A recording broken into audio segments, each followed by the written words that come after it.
qui es aux cieux, que ton nom soit sanctifié, que ton règne vienne. C'est dans la crypte de l'abbaye Saint-Victor de Marseille que le pèlerinage des témoins commence.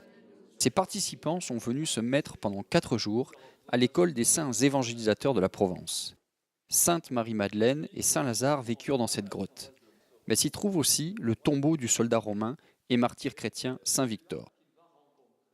Saint Victor a su changer sa vie, a su se convertir à tel point qu'il a fait le choix du Christ plutôt que le choix de sa carrière, plutôt que le choix de ses ambitions. Eh bien, je crois qu'il faut que les chrétiens d'aujourd'hui, comme ceux d'autrefois, sachent tout donner pour que l'Évangile puisse continuer à irriguer les cœurs et à transformer le monde.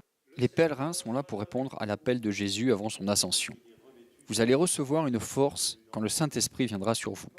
Vous serez alors mes témoins jusqu'aux extrémités de la terre. Ils sont 30 pèlerins sur les 300 participants de l'école des témoins, qui s'est déroulée pendant 8 soirées dans tout le diocèse d'Aix et Arles. Esprit de Dieu, souffle de vie. À Notre-Dame de la Garde, c'est le baptême du feu de l'évangélisation de rue pour les nouveaux disciples missionnaires, tels que les appelle le pape François. L'Esprit Saint souffle, mais il faut surmonter sa peur d'aller à la rencontre de l'inconnu pour témoigner.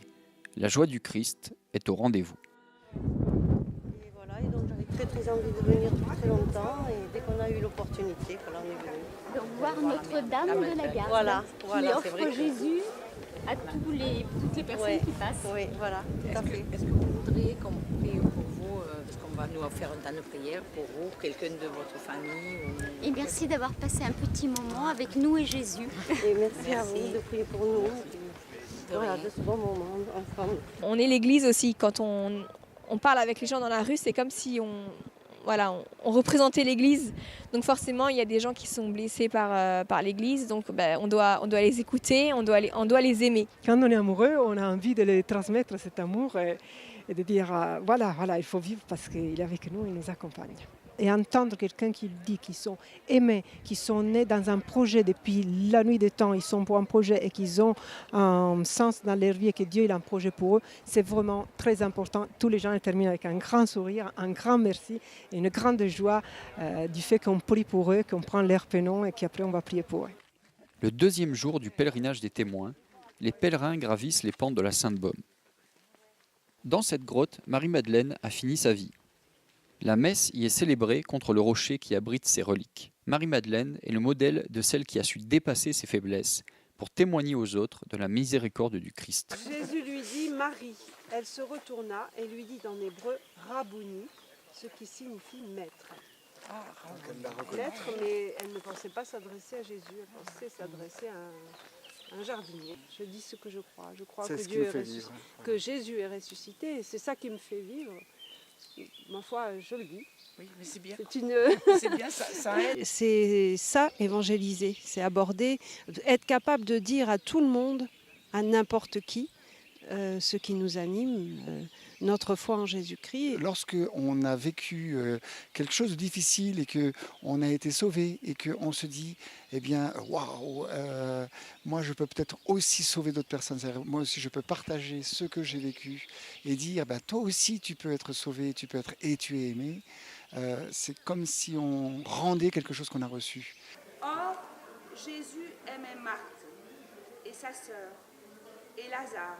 Après ces paroles, il leur dit « Lazare, notre ami, dort, mais je vais le réveiller. » Le pape Paul VI disait que le monde avait plus besoin de témoins que de maîtres. Mais selon Monseigneur Dufour, archevêque d'Aix et Arles, être témoin ne s'improvise pas.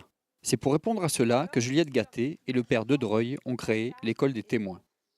Pour devenir disciple missionnaire, il faut se former, mais aussi s'enraciner dans l'écoute de la parole de Dieu et la prière. C'est ce que dit le pape François dans une petite formule que moi je trouve très parlante.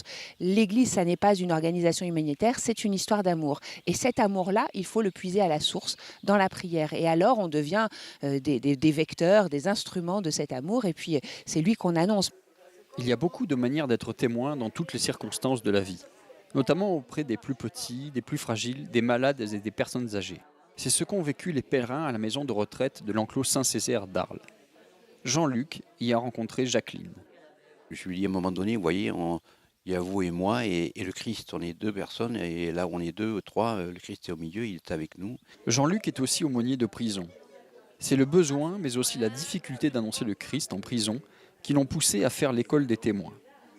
Dans ces rencontres de personne à personne, Jésus se révèle. Il m'a parlé de cette personne en toute intimité qui avait 70 ans, qui était handicapé et qui portait une poche. Et il s'occupait de lui, il le lavait, il lui faisait à manger.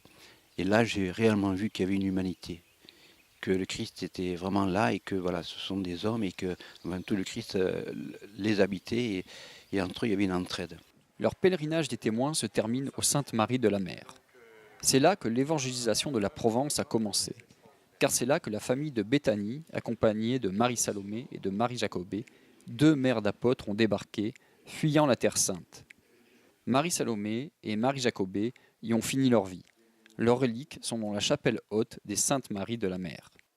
Elles ont partagé aux hommes et aux femmes de cette terre le cœur de la foi. Le Christ est mort et ressuscité. Est-ce que nous n'avons pas à proclamer, hier comme aujourd'hui, en ces lieux comme ailleurs, la puissance de la résurrection et de l'amour de Dieu pour tous les hommes blessés et abîmés de cette terre?